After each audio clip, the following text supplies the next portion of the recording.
Hi, I'm Coach Corey Wayne, and this is my video series, Quotes, Ruminations, and Contemplations, named after, this series is after my book, Quotes, Ruminations, and Contemplations, where I take 250 different random quotes that I write for my normal video newsletters.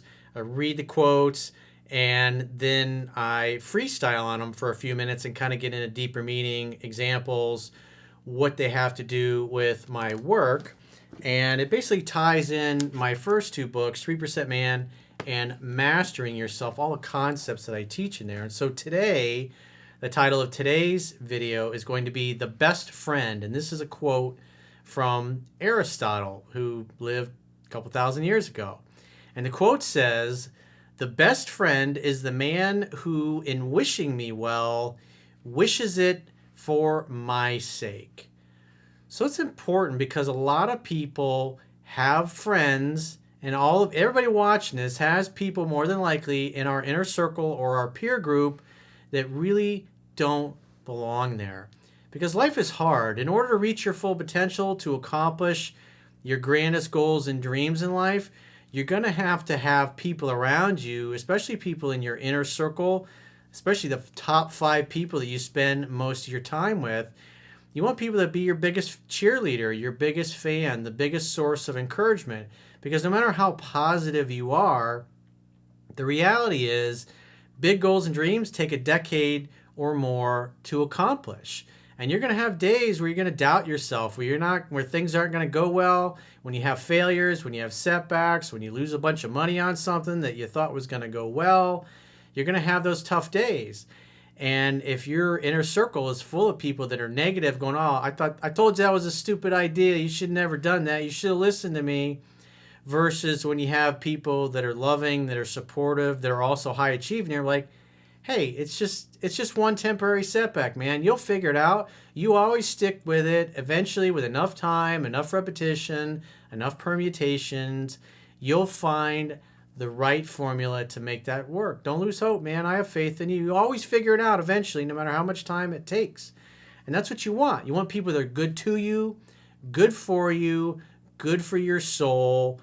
Because when you're having those down days, you want to be able to lean on them, and then vice versa. They're going to have their days where they're not feeling so confident and sure of themselves. And that's what a good friendship is for. Because we also have friends that want to see us do well, but they don't want us to do better than they're doing.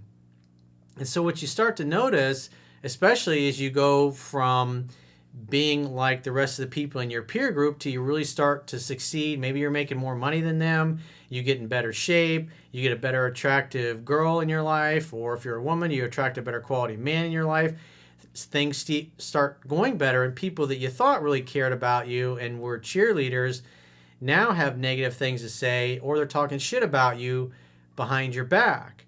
And so those are going to be things that happen. And so that's why Aristotle says the best friend is the man who, in wishing me well, wishes it for my sake. In other words, they just genuinely want to see you do well, even if that means you're doing better than they are. So that's another thing that's really important, is when you start to do well, what are the people that you thought were on your team? Does their demeanor change? Are they positive? Are they supportive? Or are they starting to become negative because they're jealous and unhappy that you're doing better than they are? Because if there's somebody that gets upset with you because you're doing better than they are, that's not healthy. People who hate themselves tend to hate people who don't hate themselves. In other words, people who hate themselves are disconnected from their own happiness and their own joy. And so people that are happy and that are joyful, they're not going to like them very much because they're jealous and they're envious. So if they can say things and they can be harsh or write a social media post that makes somebody feel like crap, then they don't feel so bad about their shitty lives. So it's really important who you keep in your inner circle. And if you haven't read it, I highly encourage you to get the paperback, the hardcover, the digital version of this book, or the audiobook. It's available at Audible, iTunes, iBook. Amazon has the paperback and the hardcover. And if you'd like to get my help, maybe you got a question or a challenge or a situation you need help with, go to understandingrelationships.com. Click the products tab at the top of your screen and book a coaching session with yours truly. Until next time, I will talk to you soon.